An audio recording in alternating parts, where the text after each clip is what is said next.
Okay, so when to begin with, when we start looking at planning a geotest project, we need to think about it in three different phases. And the first phase would be your geotest design phase, and the second phase would be your test flight phase. Finally, we will do an analysis of the geotest results, right? So, in the first geotest design phase, we will gather all the data that we need as the first step, do some exploratory data analysis in the next step. I'll get into details of different ways of doing the exploratory data analysis in the next slides. The third step would be to do a match market analysis and identify markets which will be most suitable to do the test on. And this we will, in this class, do using a GeoLift package, as Madan said, that Facebook has developed. Fourth step would be to do a feasibility analysis to understand so far how our design will be, how feasible in actual execution, what will be your estimated lift, what could be your budget to do a test with the selected geos. So that kind of feasibility analysis we'll go through in the fourth step. Finally, we'll have a test design recommendation in place. It goes for approval, and if it gets approved, you will go ahead and flight the test. I was saying once our test design is completely ready and approved, we go into flighting the test. While flighting the test, we make sure we try to adhere to the test plan as much as possible and monitor it so that it executes as we planned it to.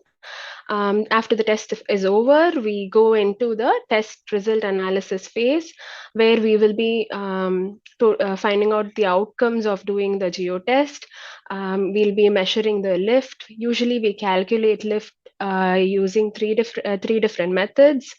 First would be using difference in difference method, and second is linear regression, and third GeoLift using the GeoLift package.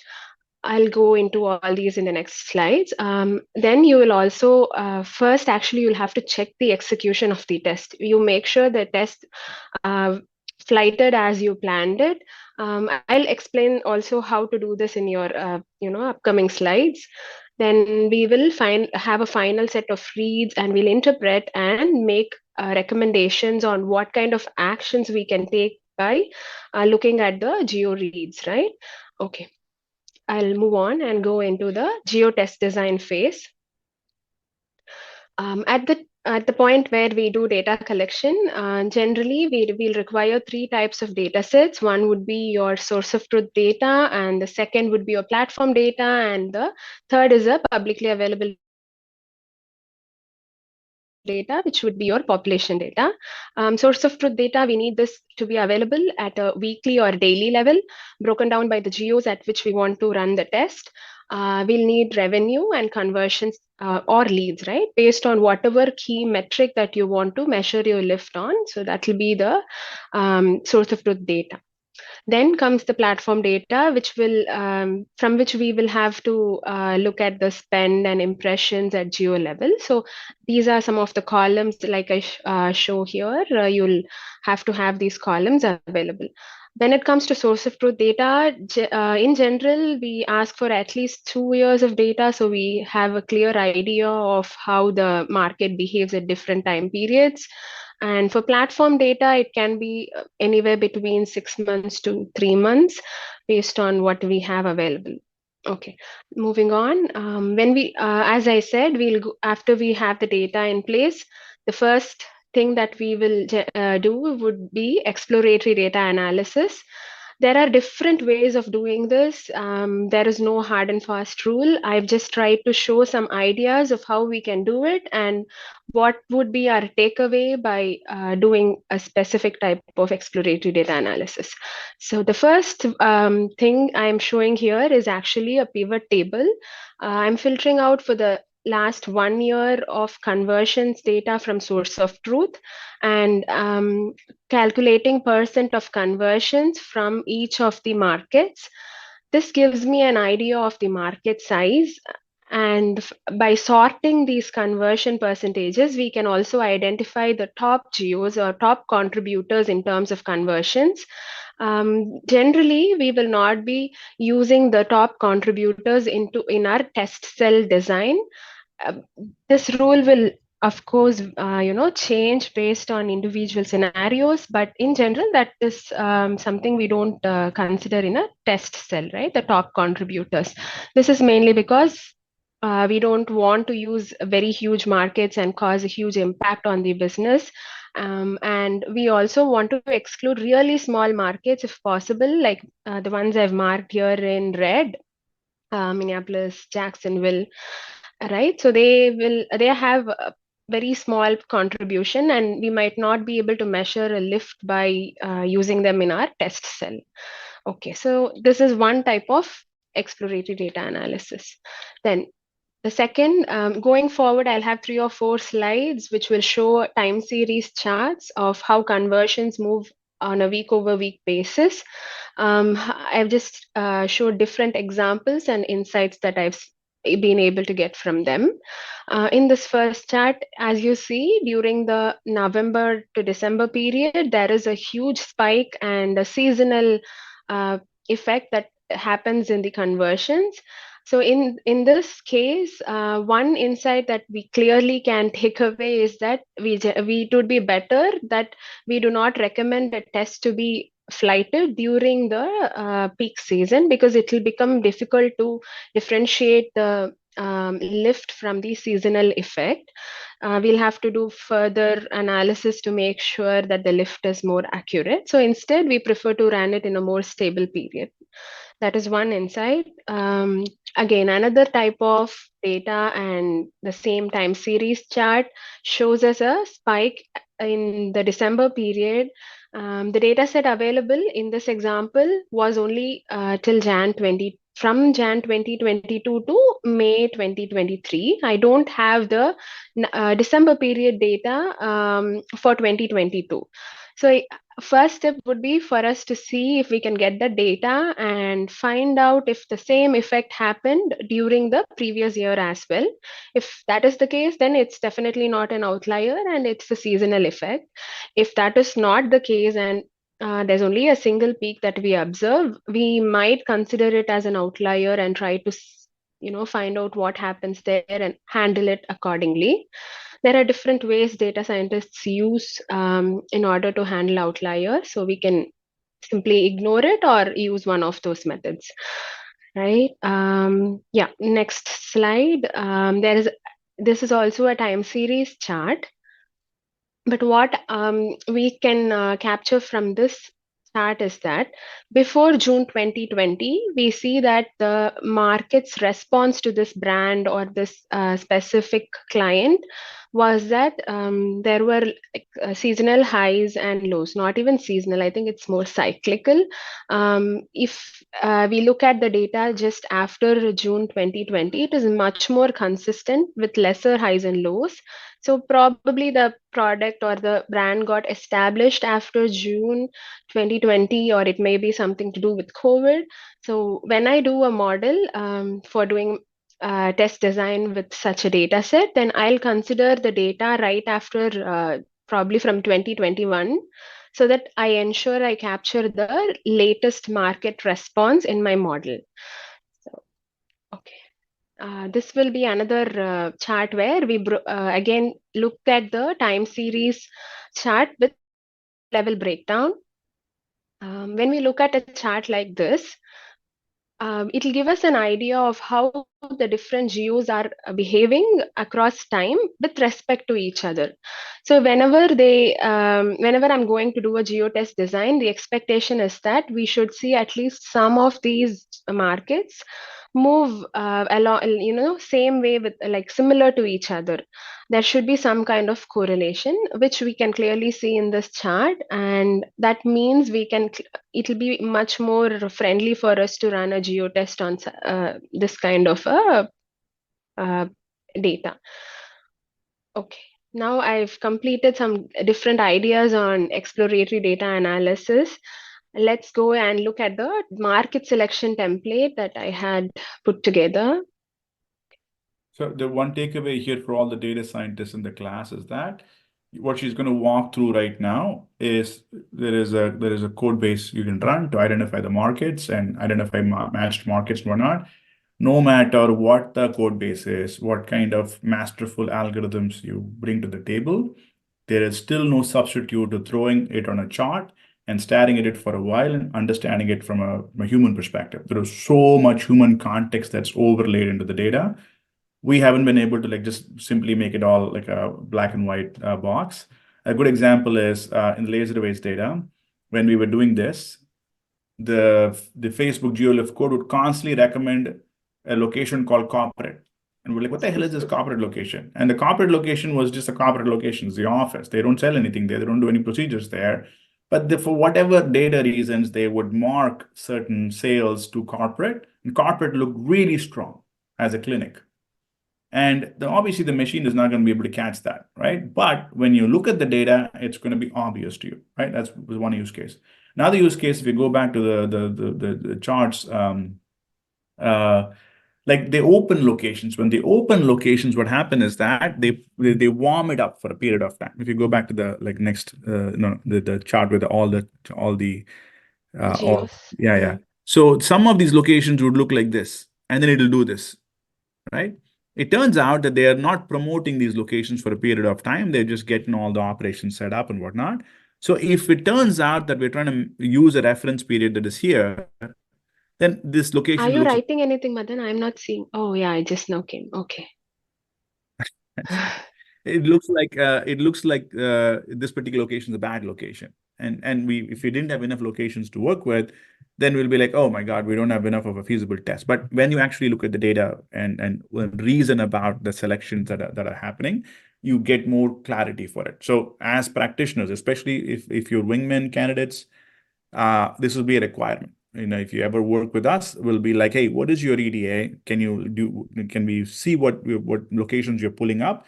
And don't trust the machine, the box that's throwing out markets for you. Almost always have to throw it up on a chart that it's the markets that have been selected and see if it makes sense, right? To this day, this continues to be an important part of the market selection exercise, which is to just roll up your sleeves and do exploratory data analysis to kind of vet the selections made by the code. Keep going. Okay. So for doing market selection, I have prepared a template with Excel, and also there's a R script here, which will be the script that we use to do the geo lift part of our analysis.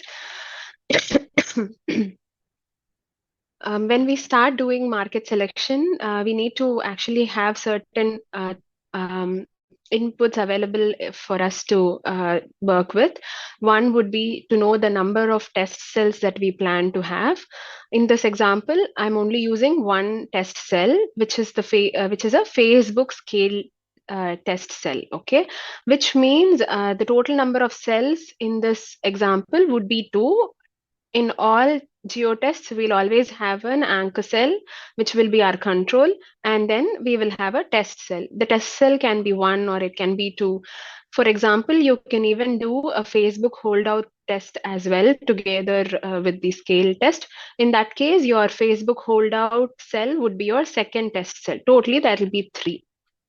That's how you have to think about it. And in this example, we have two cells, and we need to think about what metric on which we want to make the lift calculations and make all the analysis on, right? So in this example, we have used conversions, and at what at what geo level we want to design this test at. It can be a DMA level test or a state level test, or like in the previous session we spoke about doing a zip level test as well.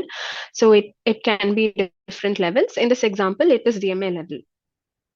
Right now, going into the data, so we have the source of truth data. We spoke about this already, what we need and all. Then some exploratory data analysis. So at this point, I would like to point out that I'll identify the top contributors from this pivot chart, a pivot table.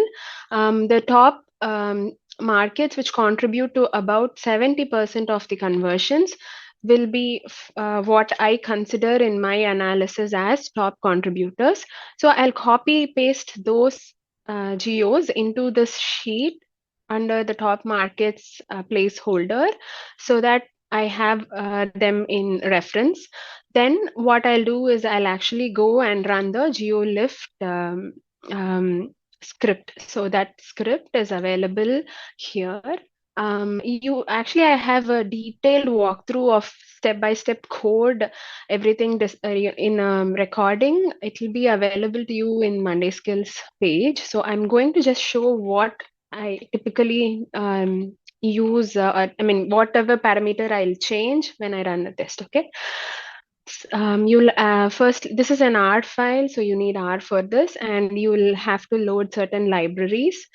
The input data will automatically flow in from this source of truth sheet in the template, and you will have to based on our input, right? So how many cell tests that we are doing, this function will change and you will have to make some changes to these parameters.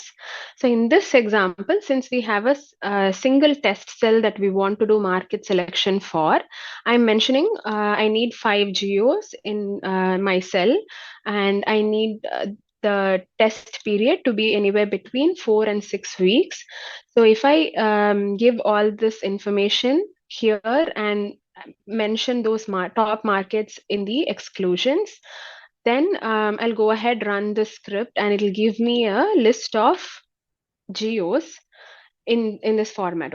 Okay, with each row here would represent one cell that is recommended by the algorithm itself. So the first row here has 5 geos and it is simulated for a 4-week test duration. What I'll point out though here is that there are so many metrics, but I'll just highlight one, which is minimum detectable effect, which we need to have above 5%. And generally, we recommend that it is actually more than 10% so that we have a clear lift to measure. So 8% is kind of okay for us. And then an absolute lift value, which is a lift that you get from an AA test simulation. So there is actually no treatment happening and the lift has to be closer to 0. So here it is closer to 0. So the first row is good. This is a correlation coefficient, which talks correlation between these selected 5 geos for test cell and the remaining control geos that the algorithm is using. Once we get an output like this from the script, what I will generally do is like copy 2 or 3 of these results into my, 2 or 3 of these rows into my template. Yeah, in this sheet, I'll go ahead and paste them like this. It'll automatically give me the individual geos and their market size and their ID. So from this point, I'll try to see I'm picking geos which have at least conversions above 1%, and somewhere 1 to 3% is between 1 to 3% is something that we are okay with. If it's more than 4%, then we'll have to think about using them, right? Because they'll be huge impact on the final test. Okay, so at this point, let's say I like these 5 geos because they have enough conversions coming from them. So what I'll do is I'll finalize these geos as my test cell geos and I'll paste them here, name them as Facebook scale cell.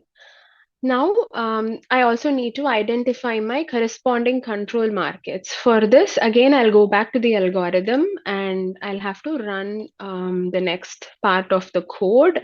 I'll mention the row ID from this table in my script, and it will automatically give me the control market list, which actually the algorithm has used for selecting that specific set of geos. And I'll paste them in this sheet. It'll give me a list like this along with their weights.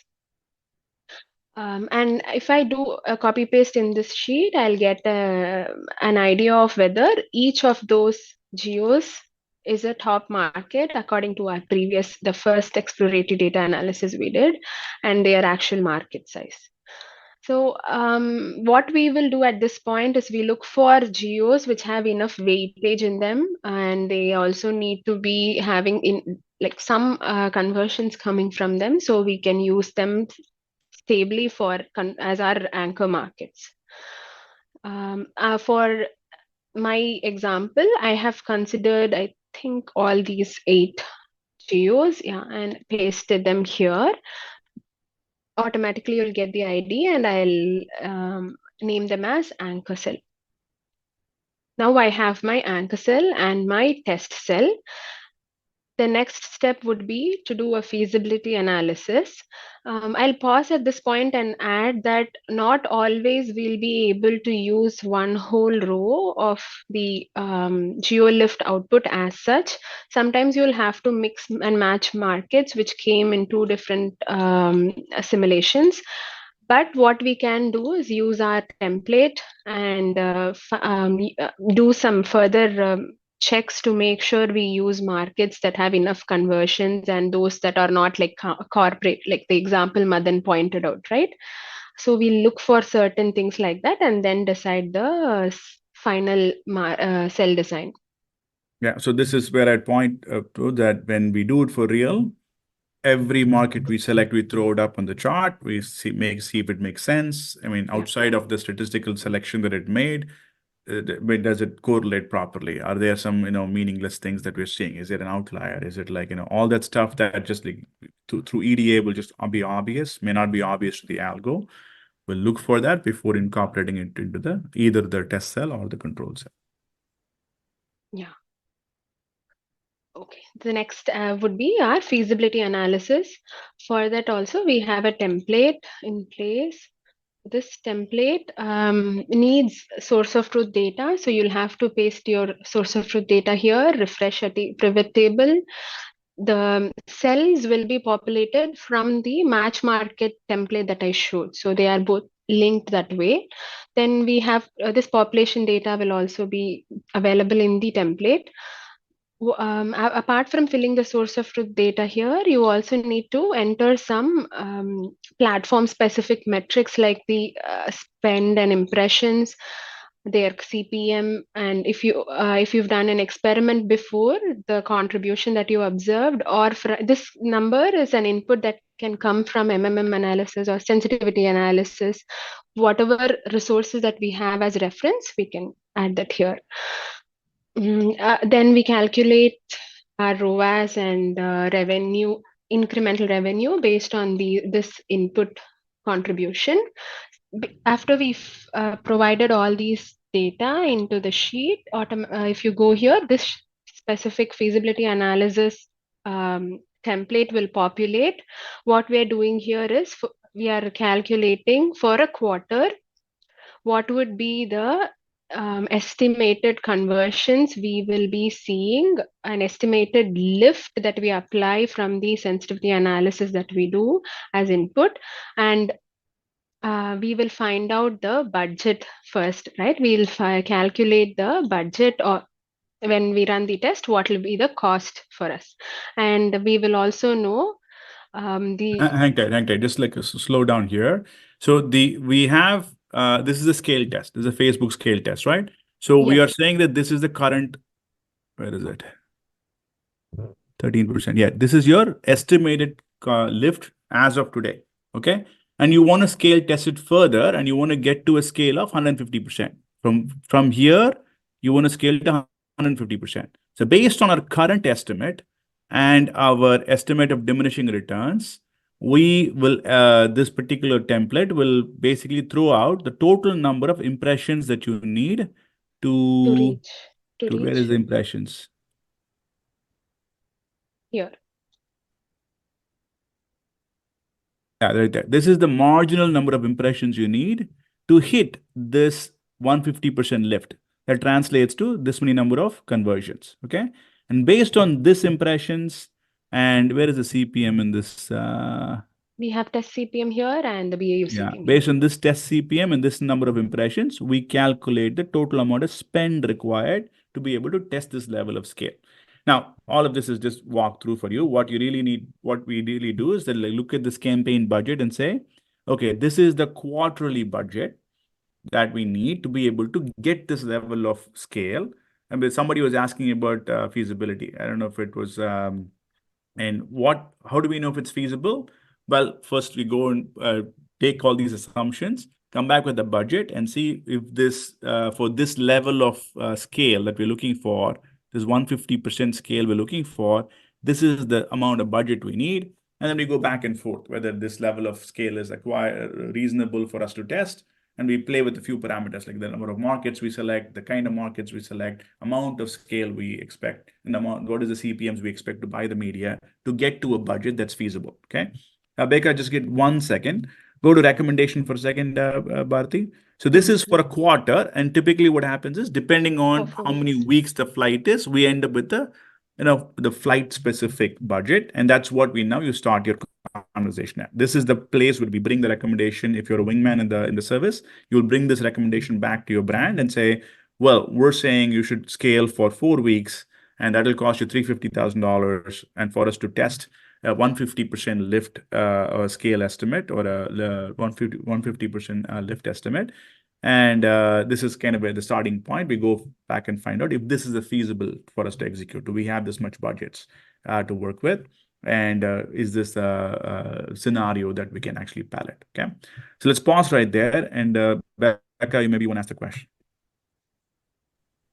Yeah, thank you. So my question is just going back to the feasibility analysis. If you don't have an estimated lift value from a previous test or something like an MMM, what value would you be using there? Or would you be testing multiple values? Why we did sensitivity analysis in the very, very first class, the reason why we teach sensitivity analysis in the very first place, because you need this every other place. Now, how do you get a course contribution from without having run a test, without having run an MMM? Where do you start? Well, sensitivity analysis gives you a starting point. We use last click data, we use benchmark multipliers to get to a course contribution. The course contribution can be the input to a lift incrementality test. A course contribution can be an input to, like, how do you treat MMM input variables and stuff like that. So the quick answer is sensitivity analysis. But you can also, if you have done an MMM, you can use that. If you've done a prior test, you can use that. If you've run a lift test, you can use that. A variety of places that course contribution can come in from. Got it. Okay. Any other questions? Okay.